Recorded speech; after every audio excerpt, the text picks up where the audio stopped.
Voilà combien on a été très mal enseigné. Alléluia. Amen. C'est ce qu'on appelle la doctrine du Seigneur. Dans la doctrine, frère, tout est dans la lignée. C'est-à-dire que pourquoi de chaque écriture et où est-ce que Paul est allé puiser et pourquoi il devait puiser sur ce bruit. C'est ça ce qu'on appelle l'évangile éternel. Amen. Ah. Amen. Alléluia. Amen. Ah, je sens celui qui disait c'est mon père spirituel et je me dis tout a changé. Parce qu'on était plongé dans la fausseté. Comment est-ce que quelqu'un qui est né dans la chair peut être ton père spirituel? Parce que lui n'est pas un esprit. Amen. Et tu verras comment ils sont avec l'orgueil. Je sais qu'un père spirituel, tu détestes moi qui te parle. Non, dis-lui, tu n'es pas mon père spirituel. Parce que Dieu dit que personne ne peut venir à moi si mon père spirituel l'attire. Et cet homme-là, c'est Dieu qui nous a attirés spirituellement vers le Seigneur. Parce que moi, je peux te donner la parole. Je suis ton père dans la foi. Je peux te donner la parole. Tu peux avoir la foi. Mais si Dieu, le Père spirituel, ne t'attire pas spirituellement, c'est pas moi qui va te donner l'esprit.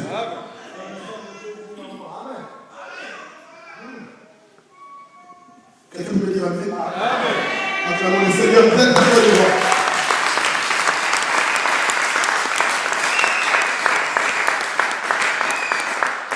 Mais Dieu dit que le but de tous ces avertissements, ce n'est que tout simplement pour que nous puissions parvenir à la connaissance de la vérité. Dieu a besoin que si tu viens dans cette salle, bien aimé ma sœur, mon frère, que tu reçoives la connaissance de la vérité. Vous savez, celui qui a la connaissance de la vérité ne peut jamais être séduit.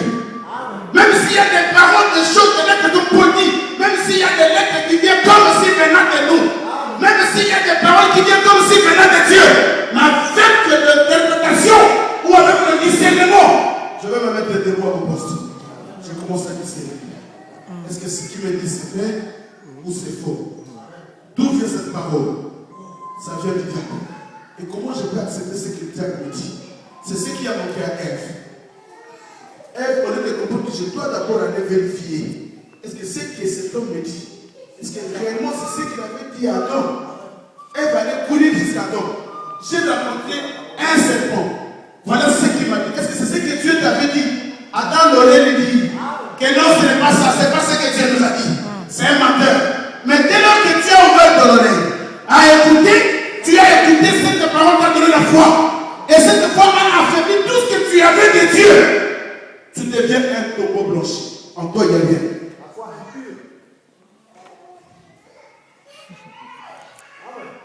Amen. Amen. Est-ce qu'on peut dire amen? Amen. Attends, mais c'est le caméra.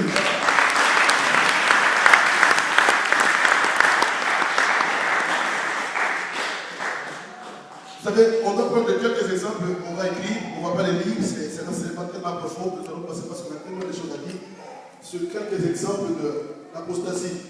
Exode chapitre 32, verset 42, là vous allez voir comment est-ce que Israël était plongé dans l'apostasie en faisant les faux dons, les gens qui avaient la connaissance de la parole, les gens qui connaissaient Dieu, mais un jour en sortant de l'Égypte, ils se sont dit à Moïse, non, on en a marre. Exode 32, verset 1 à 2. On en a marre, fais-nous un Dieu.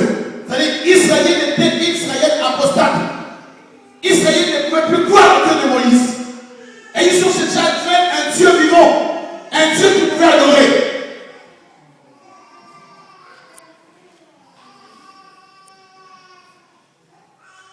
Isaïe 1, 2 à 4. Ça, c'est aussi un exemple de l'apostasie. Isaïe chapitre 1er, verset 2 à 4. Si je peux lire ça rapidement. Isaïe 1, 2 à 4. La Bible dit, cieux, écoutez, terre, prêtez l'oreille, car l'Éternel parle. J'ai nourri et élevé des enfants, mais ils se sont révoltés contre moi. Le paix connaît son possesseur, et l'âne la crise de son maître.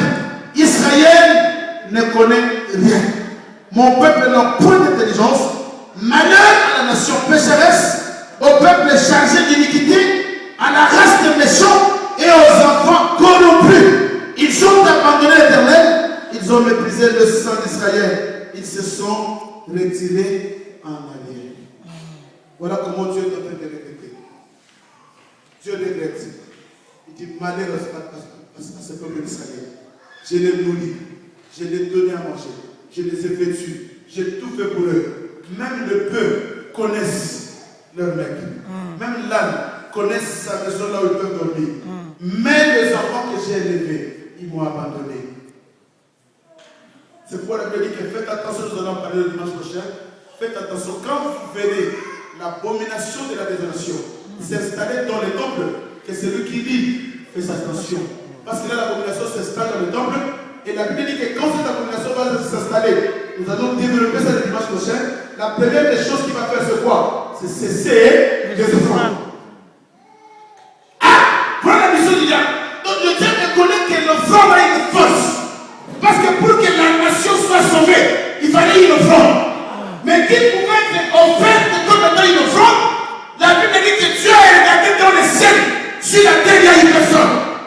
Même si on avait demandé à Siméon, j'allais refuser. J'allais me dire, écoutez, chez ma femme et mes enfants, je ne peux pas demander la cause de cette église. La Bible dit que Dieu a cherché quelqu'un dans les cieux, sous la terre, il y a une personne. Pourquoi Dieu avait besoin d'une offrande pour que la nation tout entière soit sauvée. C'est pourquoi je vous dis, bien aimé, l'offrande a une force. L'offrande peut sauver. L'offrande peut guérir. L'offrande a une force. L'offrande peut te donner des enfants. L'offrande peut te donner un mari. L'offrande peut tout te donner. Pourquoi? Parce que l'offrande à Christ nous a donné le salut. Et le mariage, c'est les miettes. Les enfants, c'est les miettes. C'est pourquoi la Bible dit que chaque fois, même un homme de Dieu, quand Dieu l'a pris dans le ministère, et que vous voyez que Dieu agissait, la chose que la personne faisait, il allait offrir son offrande. Parce que l'offrande a une force. Et c'est pourquoi le diable a compris que pour s'installer dans le temple, la première des choses qu'il va faire, il doit cesser les offrandes. Vous savez, le premier offrande, c'est quoi? C'est ce que Paul dit dans la livre des Romains, que donnez à vos corps, donnez vos corps comme étant une offrande, comme étant un sacrifice. D'abord, tu prends ton corps, tu donnes ton corps comme étant une offrande. Et quand le diable viendra, la première des choses qu'il va faire, il va cesser les offrandes. C'est-à-dire qu'il va te faire une barrière de ne pas donner ton corps comme étant une offrande de Jésus. C'est pourquoi dans le mois de l'île, tu es là où les gens boivent, tu es là, mais écoutez, c'est mes amis, je ne vais pas les abandonner. Faites attention, les mauvais compagnons corrompent les bons maîtres. C'est pourquoi quelqu'un qui vient dans le Seigneur doit faire part des amis. Ce n'est pas n'importe quel ami. Amen. Les amis qui te mènent là où il y a des fêtes, là où vous allez boire, vous allez danser, n'importe quoi. Si quelqu'un s'appelle des amis, tu n'en as fait. Amen. Il doit cesser les offrandes. C'est quoi tu veux Abraham a offert à Dieu une offrande. Vous savez, l'offrande a une force. Les jours à terre vont pécher. Dieu a dit la terre ne produira jamais. À cause du péché d'Adam, Dieu a maudit la terre. Qu'est-ce que la terre a fait? Mais les jours où Noé était sauvé dans le déluge, la Bible dit que Noé a donné à Dieu une offrande. Quand Noé a donné à Dieu une offrande, qu'est-ce que Dieu a fait? Dieu a dit maintenant, la terre produira à cause de l'offrande de Noé. Mais le diable vient pour cesser les offrandes. C'est pourquoi il y a des gens qui viennent à l'église qui ne savent pas que je dois amener l'offrande devant le Seigneur. Là, ils viennent même le dire. Père, c'est honte pour un enfant de Dieu de se présenter devant Dieu sans offrande.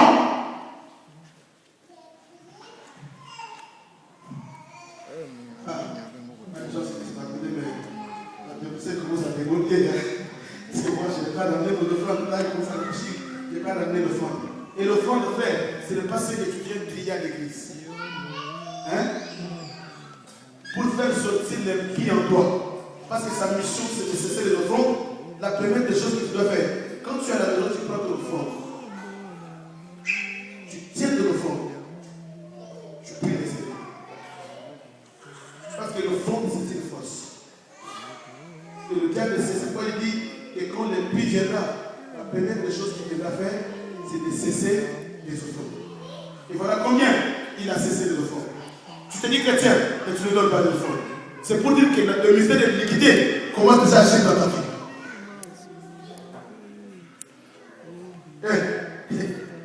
Alléluia. Oh, alléluia. Celui qui ne donne pas des offrandes, tu vois quelqu'un sur sa chaise bien assise, mais il ne donne pas des offrandes, c'est-à-dire en lui, il y a déjà le mystère de l'iniquité qui commence à agir. Amen. Ce n'est pas qu'il n'a rien, Ce n'est pas que tu n'as pas d'argent. Ce n'est pas que tu n'as pas 5 euros, 10 euros, 20 euros. Mais c'est parce qu'en toi, il y a le mystère de l'iniquité qui t'a dit de faire cesser de donner les offrandes. Mets-toi debout là.